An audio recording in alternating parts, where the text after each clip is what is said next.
was kicked in the head by a horse when I was riding horses, and I was in a coma pretty much right away.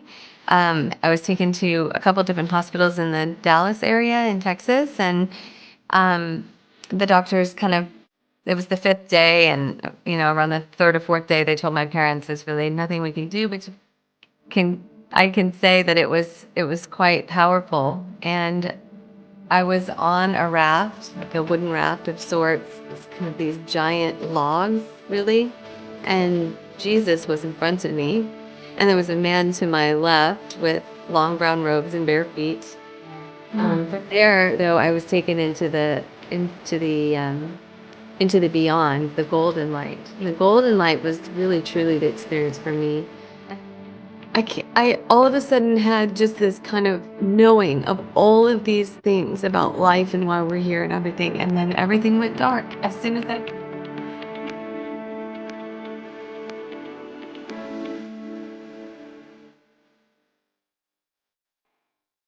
Welcome to the Light the Day podcast, where we explore spiritually transformative experiences.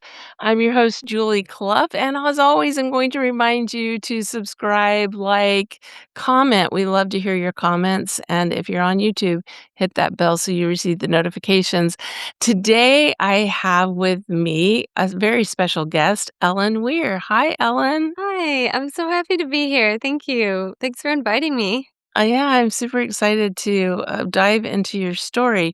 We met briefly a couple years ago at the IONS conference. So if you guys have been listening to this podcast for any time at all, you know IONS comes out up frequently. That's the International Association of Near-Death Studies, and you had a near-death experience.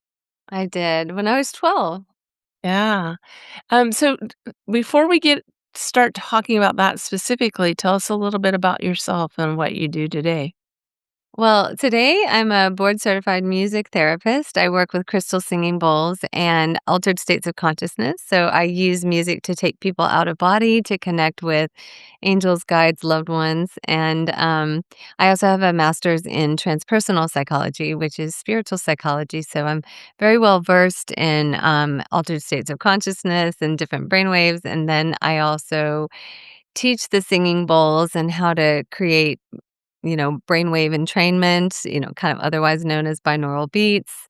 And then I also host a TV show that I just actually is just launching now where I interview other near-death experiencers on camera and find the similarities between them and then share that with the world. So it's a little bit about my work. I have a book as well and was in a movie called Beyond the Grave a couple of years ago that interviewed people about what happens after we pass. So I just love it all. It's a kind of a mix. I just love it. I do retreats. I do it all. Well, very fun. Well, this is gonna be really, an interesting, discussion because all those things you mentioned, I'm like, "Oh, I wanna hear more about that, and I wanna hear more about that, and I wanna hear more about that." So, we will get there. So, let's go back to when you were 12. Like, you mentioned before we went on air, you don't have a lot of memory before that. Is that correct? Did I hear that correctly? That's correct. It all started with my near-death experience, really. I was kicked in the head by a horse when I was riding horses, and I was in a coma pretty much right away. I was taken to a couple different hospitals in the Dallas area in Texas, and um, the doctors it was the fifth day, and around the third or fourth day, they told my parents, "There's really nothing we can do, but you can bring movies in and maybe play movies at her bedside, and maybe that'll help connect to her brain." So on the fifth day, my father chose to bring in a Disney movie that was like 95% music. And that's kind of the clutch of my story and where it began. I can I can say that it was quite powerful. And I was on a raft, like a wooden raft of sorts. It was kind of these giant logs, really. And Jesus was in front of me. And there was a man to my left with long brown robes and bare feet and a bald head. And he seemed young and of average height and weight. I didn't know who he was, but I felt really safe in this space and kind of this transitional space, right? And then I was lifted from that into another realm. It was this beautiful white realm with, different colored trees and streams and things and this amazing music. And I don't know how long I stayed there. It could have been forever. I didn't see other beings at that place at that time. I felt them, but mostly the music and the different environment is what struck me. Mm, From there, though, I was taken into the beyond, the golden light, and the golden light was really truly the experience for me, and I think it's a gift because I don't know that all experiencers get to go there or be in that, but, oh, there was no body, there was no word, it was just complete and, all-encompassing connection and love and wholeness, and I just remember feeling this weight, this fullness. I didn't have a body, but somehow I felt the fullness of the love and, the completion, and I remember expanding into it just out from one moment to the next, I just became that love, and I could have been there forever. There was no needing to know anything, there was no one way to get there, there were no words in this place, it was just this complete connection, and from there, I found myself back on the raft, and Jesus was communicating with me through thoughts, and I was just given the question, like, "Do you wanna stay or do you wanna go back and live?"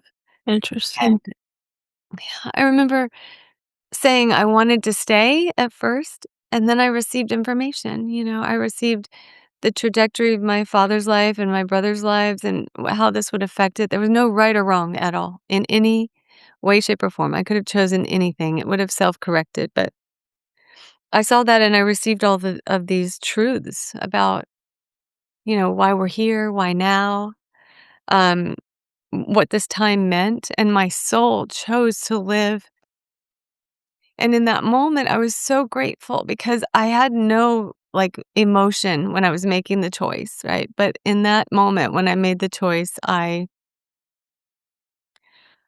felt so grateful to get to live because I knew that not everybody gets to do that. It's not going to be easy, but it is a gift.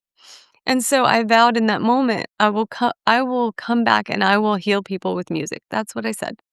Wow. Then I made a second vow, which I live with, and that's when the near-death experience gets really cool as well.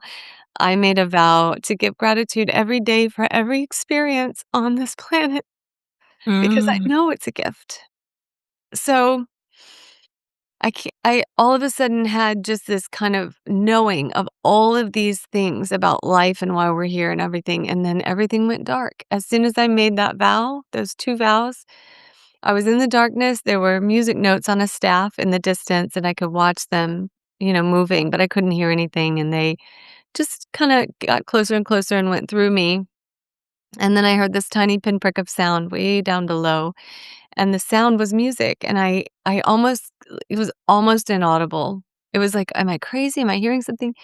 Then I pulled it closer as hard as I could, and it took every ounce of my being, whatever I was, to bring that music into the consciousness, and then it was so loud that I opened my eyes, and I was in the ICU, and the movie was running the credits, and the music was all there was, and, from that moment, I was awake, and it was a miracle, and that was my near-death experience, that's what started it all.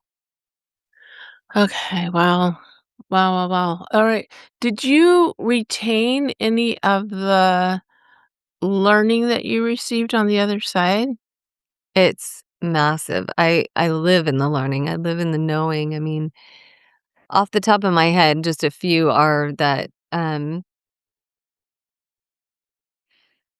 most of what we think about is a distraction to what we are, that we let life experiences sometimes, like, shift the mind into out of into distraction, that we create our reality, that we are God, embodiment, that our thoughts create reality. There's so much more. There was a lot about why we're here now and that this is a very, very, very special time to be alive and we are needed, and everyone who's here has a purpose.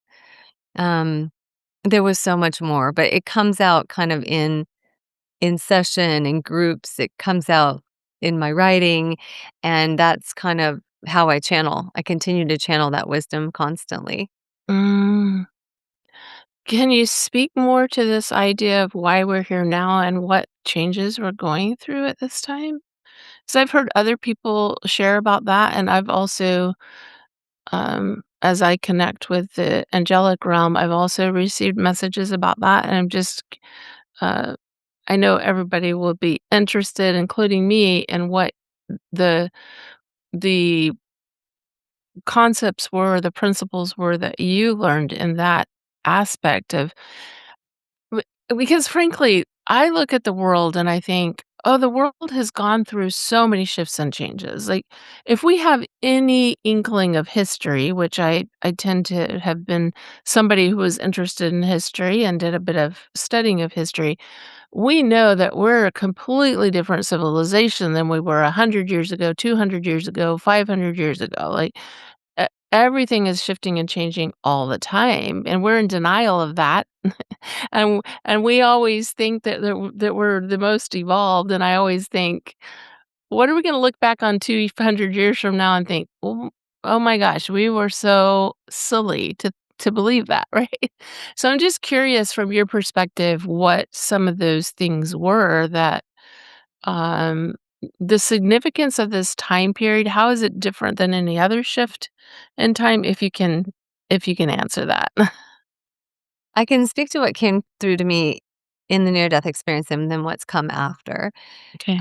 During the near-death experience, I, was told that this is a powerful time of expansion and growth and that we're needed, that the light is needed right now to help move consciousness into a new level, for better lack of a word, right? But what come to know in the past few years, I've been getting these messages just constantly, is that the shadow's coming forward so we can choose something better, and that it's culling up from the depths, right?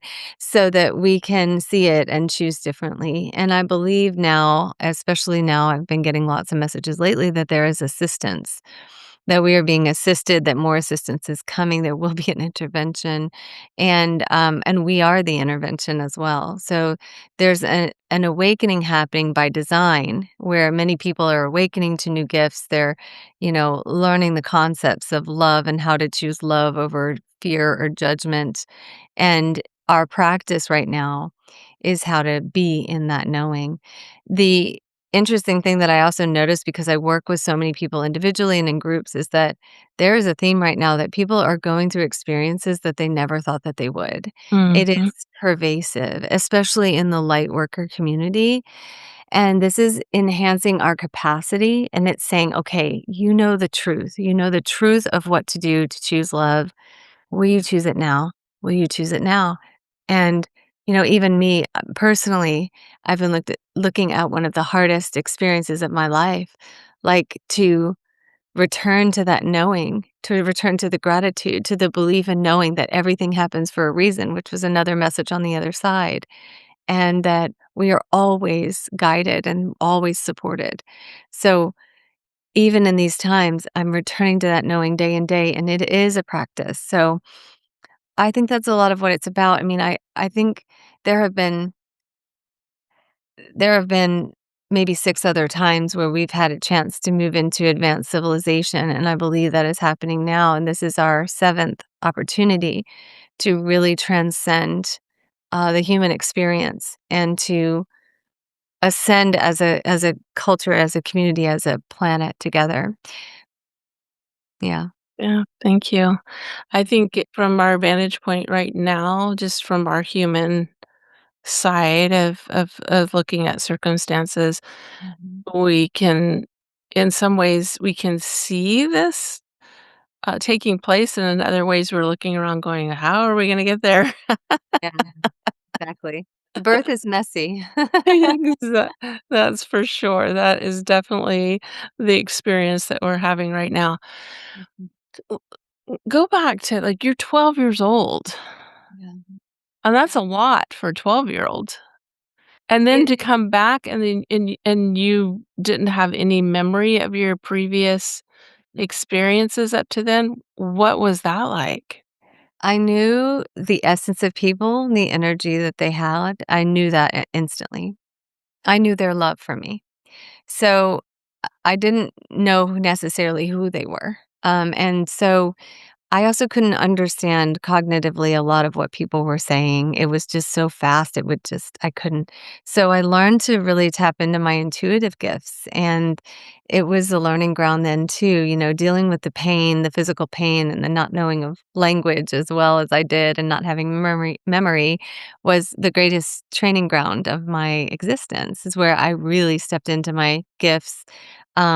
And I didn't even find out until I was a young adult who that man was on my left, and that was another full circle moment. I knew, though, from the time I woke up what my purpose was, and so I just immersed myself in playing music. I played the flute. I loved it. It was my passion. It was the only time that I could really, at that moment, connect to the energy of the other side through that creative process, and so I just immersed myself in that for a while and then relied on my spiritual gifts as well. Did you play the flute before this accident? Um, I think I did. Yes, I think I had learned it, but when I came back, I didn't remember the fingerings, right? So I had learned different ways of playing it that just sounded right, and when I got to college and started studying it more intensely, I realized I had to relearn some of the fingerings. But yeah, I played the flute and I loved it. It was my escape, my joy. And piano too. Yeah, so what was that like as a 12-year-old to have this? I mean, you talk about, like, your intuitive gifts and things. I imagine there was a little bit of a cushion because you were physically recovering. There was so much recovery going on Mm. that, I mean, it's not like you would've woke up, not remember anything and gone right back to school and not known anybody, right? I mean, It's a this was the late '80s. I had just moved to this town, so I don't know if I knew anybody anyway, um, okay. but I went to school, the accident I guess I'd already started school because the accident happened at the end of September, so I guess I did know people, um and I did go back to school. This was the late '80s. They didn't have any, follow-up or anything about neurological recovery, nothing like that. I just kinda went back in. It was a fake it till you make it kinda thing. Uh, I got my words a little mixed up, if people thought that was funny. I really did an okay job, and I think that it was just our teachers come to us in life when we're meant to have them, and one of my friends in the years after my near-death experience, we were just fascinated with spiritual stuff, so we would notice synchronicities, the multiple numbers, songs on the radio that we felt were just for us, and we would work on, our intuitive gifts together. We kinda bounce it off of each other, so she became, my first teacher, and then as I progressed in life, more elevated teachers came to me. They just came. In grad school, when I was walking up the stairs to our meditation class, because I went to a Buddhist university, there was a picture of a young, thin, bald Buddha. It was a painting in long brown robes with bare feet, and I knew that that was the man on the other side, and so oh, it was through that training that I learned how to access the golden light realm, from the human. So I learned meditation and contemplative practices, and I was immersed into a program where we call it Hogwarts for humans. It's called Naropa University in Boulder, and they really tap into spiritual gifts, and when people are meant to be there, your gifts really are just hone in, and so through meditation and this process called Bani method of guided imagery and music, I was taken to the other side, and I experienced what I did when I went into the golden light, and I thought, "I wanna bring this for people, this music and imagery process, so they can go there too," and so now that's what I do. I take people there. I had someone here this morning, and he was lifted to the other side and met with 2, cherubs who, wanted to give him messages and things like that, and he received his own messages from his higher self, and the beauty of it is it's guided by the presence of who I'm working with, not by me, so that I can share my story, and it is powerful, but they get to see for themselves, like, they remember who they are. And so Naropa really helped me to do that too, and then as life goes on, more and more teachers are coming to me. They just come to me, and I'm so grateful. Yeah, I'm still beautiful. learning. Yeah. When you talk about teachers, do you find that most of your teachers are, like, here, human, or do you have a lot of teachers, like spiritual guides that are assisting you in this process as well? Oh my goodness, I have so many spiritual guides that are helping me, and I've become very interested in how to access those altered states on my own through deep meditation practices, and especially over the last year and a half, I have really perfected connecting with my guides and leaving my body and connecting to the other side and connecting to the healing realms and connecting to the different light realms, and that has been so healing for me. I would almost say I probably prefer that training ground to this one, Yeah. but it is more real there than it is here, and so, I'm accessing new gifts, I'm learning new things, bringing back new wisdom and messages for the world, and I try to put them out through my own human experience, try to put those messages out every week or every other week on Substack, and um, because I feel like, and what I've been told recently is that my job is to help bridge heaven and earth, which I knew when I came back, but to be the architect of that, to like actually help create pathways for that. And I also do that through writing. So I'm just, I'm learning, I'm expanding, I'm growing through my process. And the more it resonates with people, the more proud and happy I am that I get to do this work, because if it even helps one person, I feel like it's worth it. And I know that if I cry when I'm writing something and I really feel that flow of the golden energy, I know that this is gonna resonate. So that's where I am right now. I kinda got sidetracked, but your Oh, question. no, that's perfect. That's Yeah, perfect. You're not yeah, sidetracked at all. I really appreciate what you're saying because I feel like that is so important, and there's something about and this is a message that I received recently, and I'm just curious what your thoughts are on it, but there's something about even doing this work, and even if we don't, like, um if somebody doesn't come across it physically, right. the energetic process of it is still creating a connection, Yeah, and that, from our viewpoint, sometimes, like, from this earthly viewpoint, we tend to look at the likes, the shares, the this, the that, the other, but from their viewpoint, they're like, "Just bring the energy in, just bring the energy in." Just yeah. I'm just curious what your thoughts are on that. Absolutely. I mean, it's about the energy of what you're bringing, not as much about, like, what people say or what obviously you want them to enjoy it and to use it, but I think that, we all have different roles. It's like, how do we share our authentic truth? And a lot of times we get so caught up in, what is that? Well, it's what brings you joy. And sometimes the only thing you can do during times like these, when you feel like you don't have power to do anything, because the world is so confusing, or there's so much going on, or it seems like too much, and you can't be an advocate, or you can't do this, or you can't do that.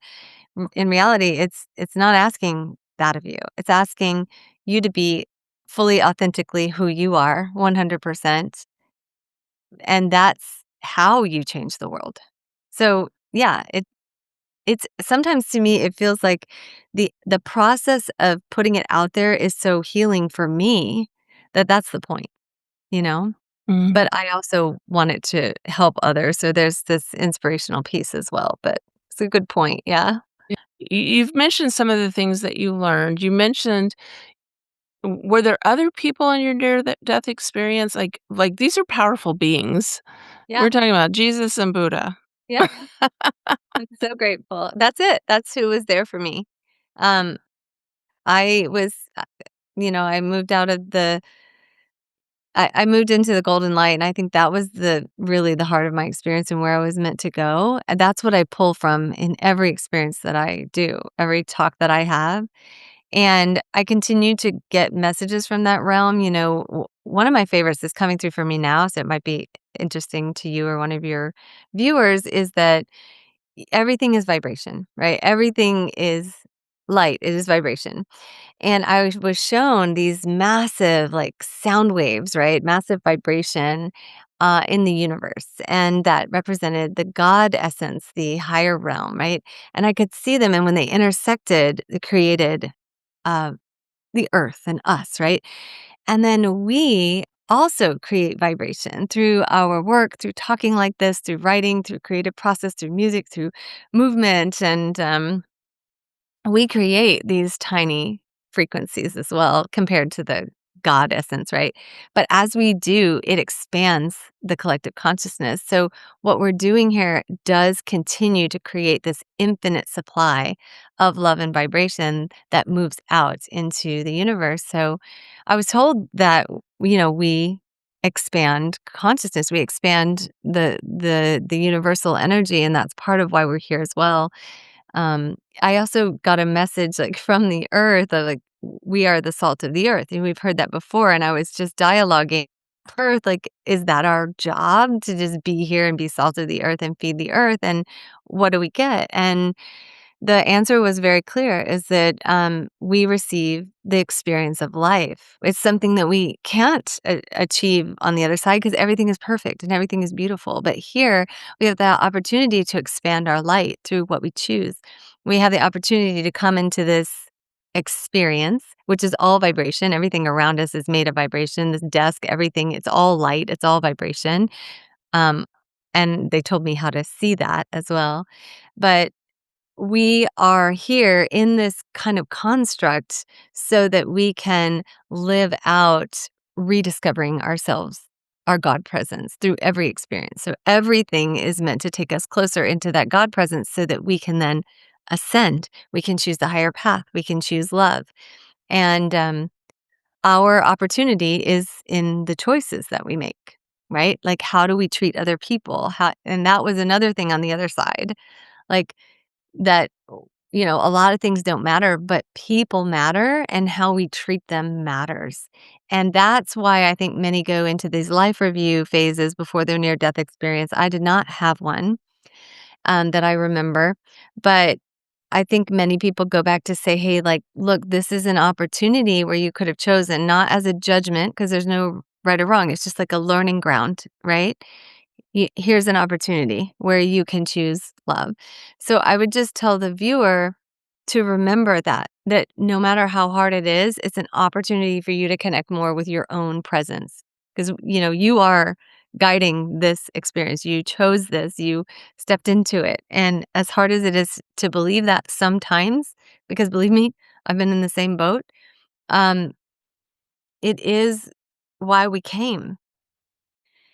And, yeah, so as I learn more about the other realms of light and I start to work into higher consciousness for my own practice, I'm witnessing these, like, realms where I'm reminded of that again.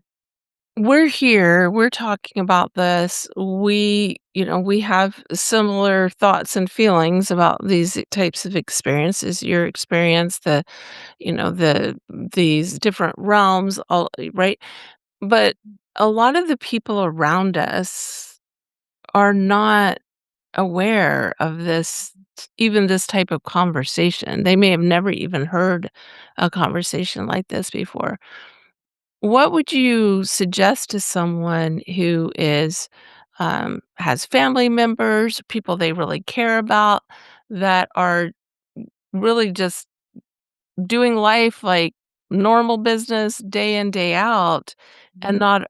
not are completely unaware of this ascension process that we're in?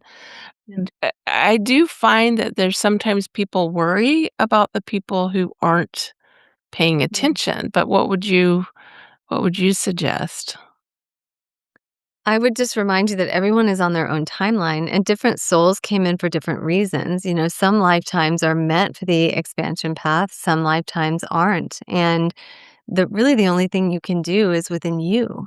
So, and it was taught to me by one of my mentors and teachers that when you start raising your frequency and doing things that expand your knowledge of the other side, and you start choosing love over fear, love over judgment, and you act in that way, you then radiate an energy, sometimes for miles, sometimes for hundreds of miles, depending on how Mhm. much you do, that actually shifts the field, whether you're aware of it or not.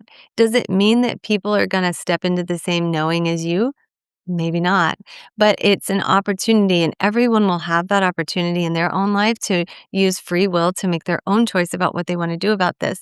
It's not our job to make that choice for them as much as we want to, as much as we see it, as much as we believe it. It's just about having faith that whatever is happening for you. It's happening, more importantly, of you.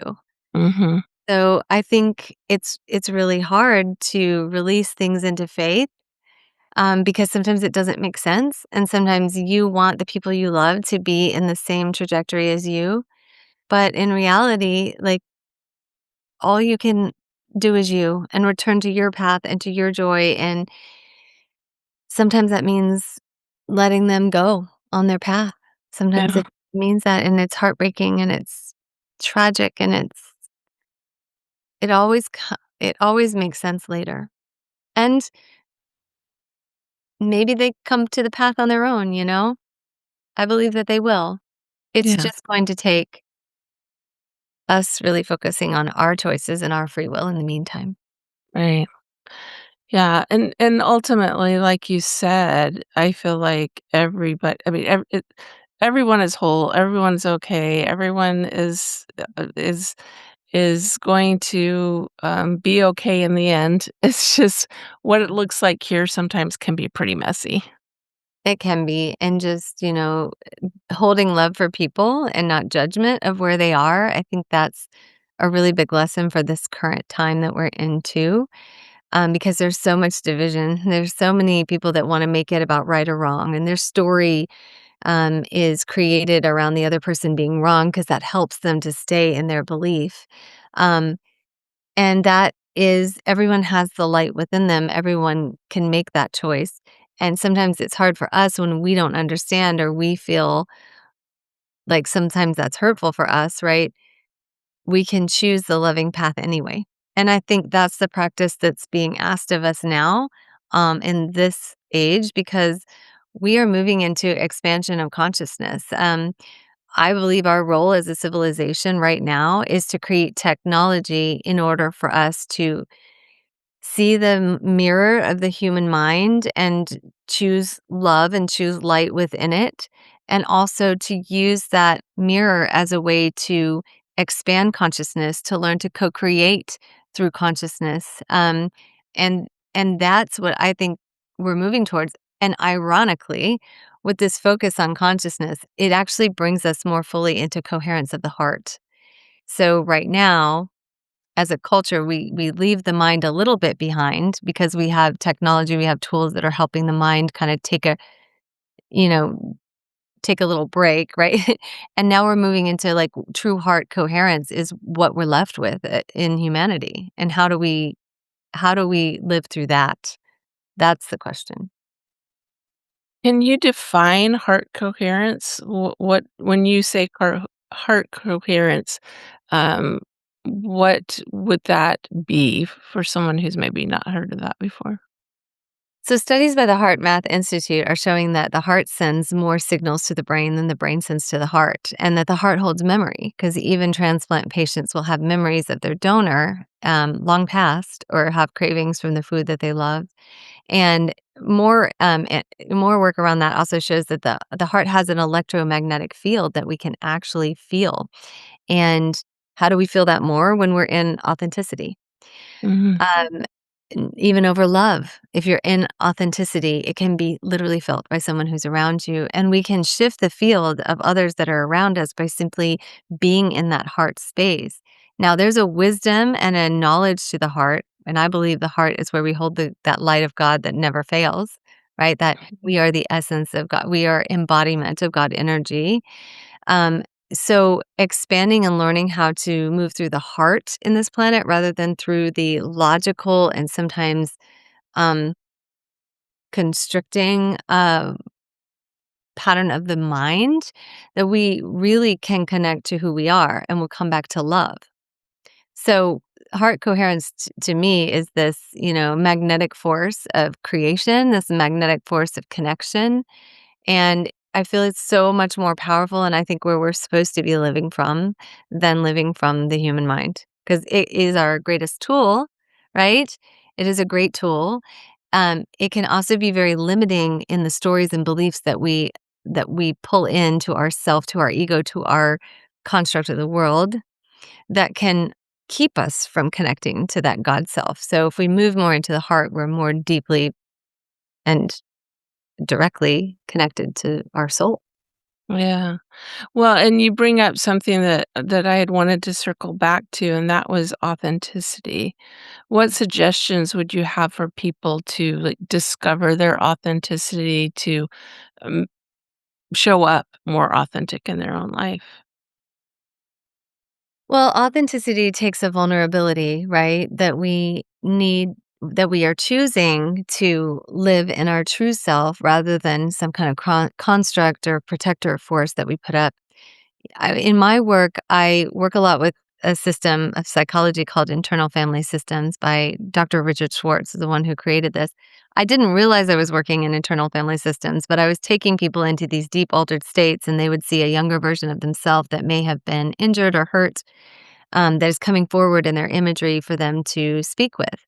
And this wounded part of themselves is usually 6 or 7, sometimes like older in life, sometime that they experienced a trauma. By speaking with this part, they can understand like why they are recreating or they're living through the experiences of wounding. As they get to know the part more, we ask it what it needs, we give it healing in the session. The part takes on a new role in that person's life. And I've even had past life parts come up that have like been transferred into this life. I think that's kind of karmic energy that's being cleared, from lifetimes past. And for instance, one woman, she was having trouble being authentic using her voice in relationship and was putting herself in situations where she was with people who wouldn't hear her. And she recreated that over and over in her life. And then we went into her session not knowing she was going into a past life, and she saw herself in a past life, which she had witnessed before. But she didn't realize she had been strangled in that life by her partner. And so that part of not being able to use her voice came into this life. And she had an experience at a young age in this life that kind of anchored that part in. So we started like looking at that and uncovering it up, and then asking that part, what do you want to do that's a healthier way to express your voice, rather than keep putting in the situation? And this was after doing a lot of work with this part, right? Letting it grow up, letting it speak, giving it what it needed. It was receiving messages and giving them back during the session. And eventually she said, I want to sing, because that's Oh, a healthy expression, right? So it helped her to be more in authenticity, to understand her wounds, the part that was stepping forward, and give it a new role. But it takes the time to go into practices like these, really understand yourself, know thyself. Like that's authenticity. Is how much do you know yourself? Even the hard stuff, how much are you willing to look at it? Because a mhm. lot of us hide from that. And when we hide from it, we create this construct around our personality where we don't really get to be who we are because we're trying to be something for somebody else. That makes a lot of sense.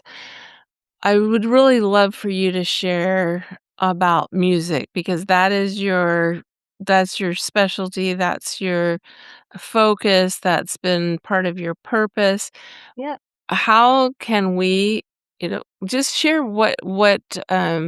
you feel like would be most important in this moment for us to hear about music, how we can yeah. use music, and so forth?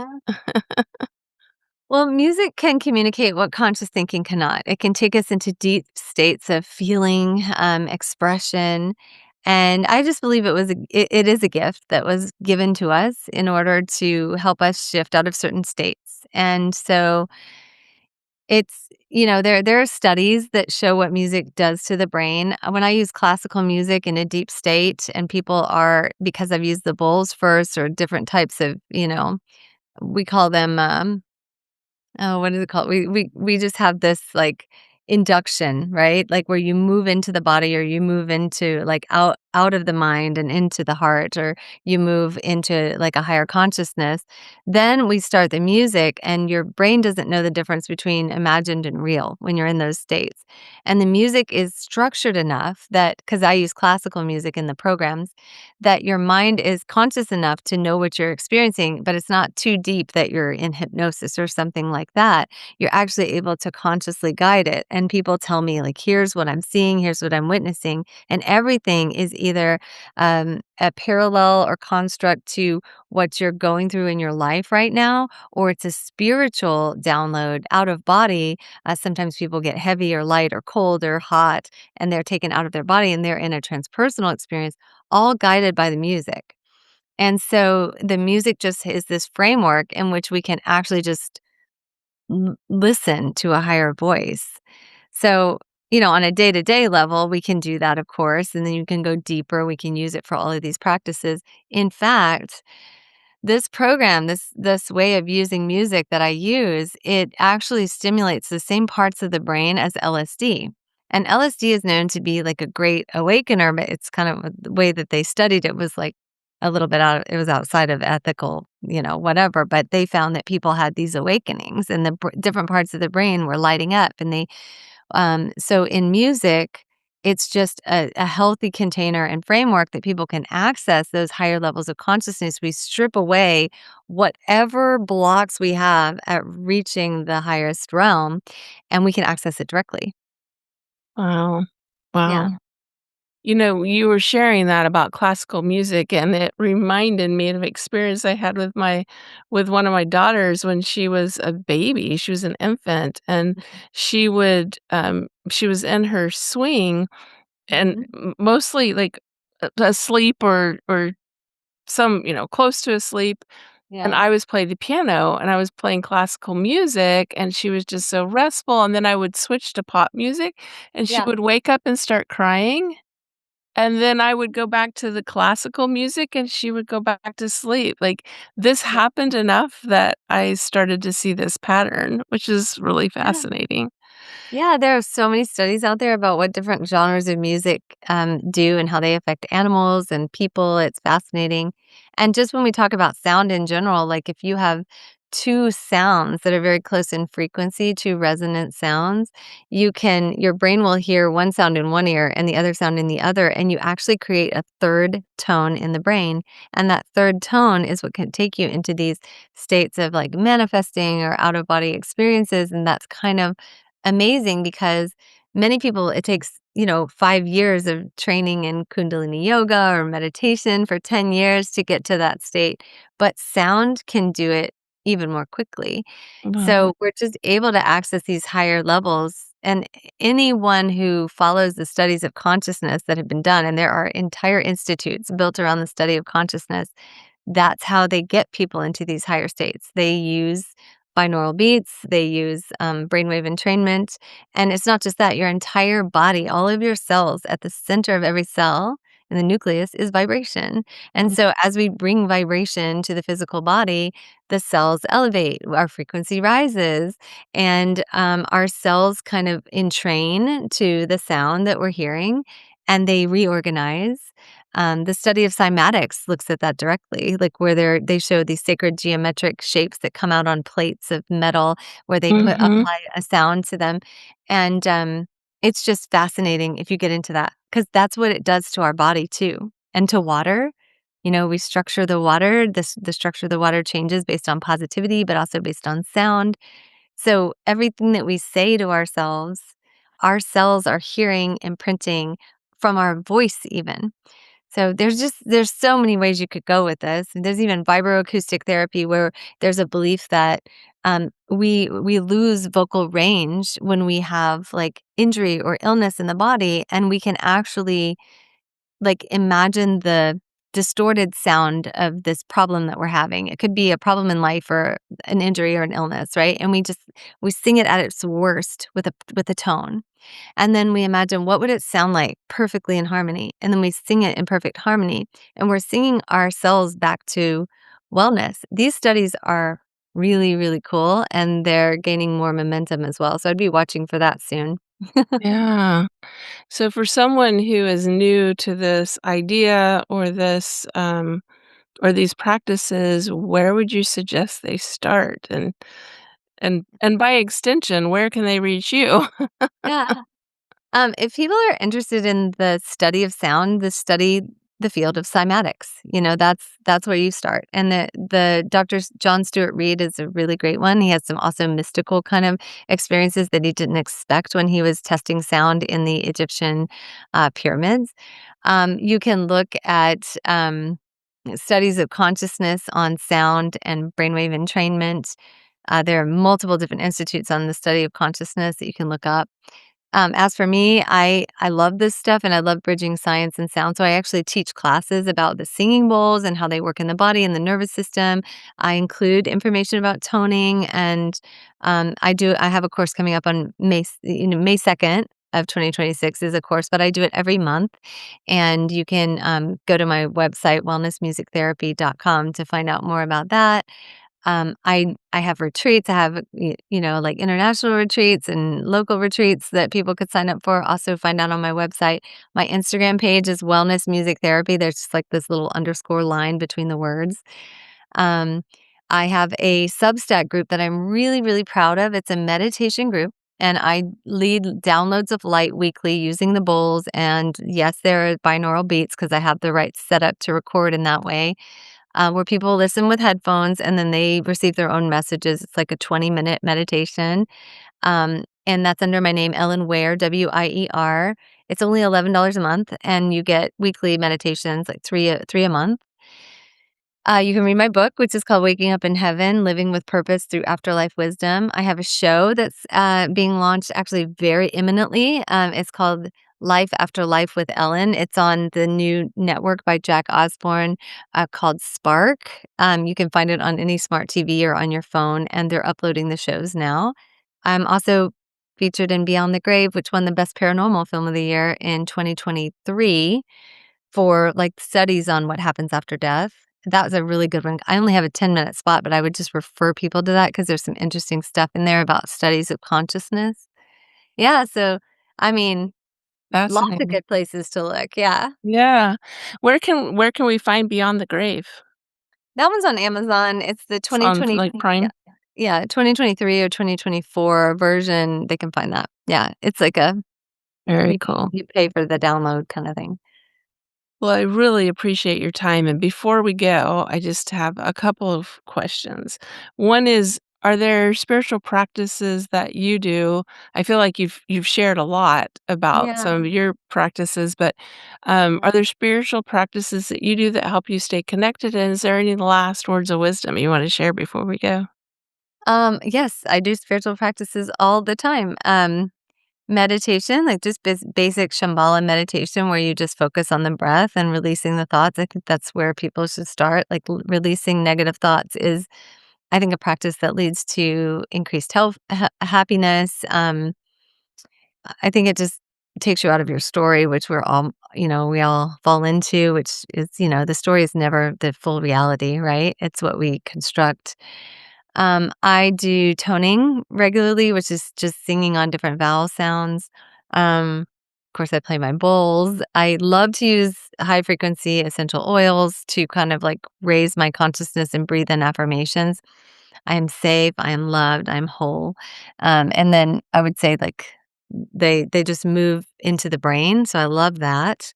And yeah, I'm always a student, so I would say if I left anybody with one message, it would be that everything in this life is an opportunity for you to become closer to your God self. And so when we start acting as if, right? As if we stepped into this, as if this is something that we knew would be a lesson in our life and now we're trying to make the most of it, how would we respond differently? And so act as if, because I believe we all came here for a reason, to connect to our higher self and to make the world a better place. So let's act as if. Beautiful. Thank you so much for being here today and sharing all your wisdom, and I learned a lot. I'm sure everybody else did, and just enjoyed hearing your story and your experiences. Thank you so much. Thank you so much.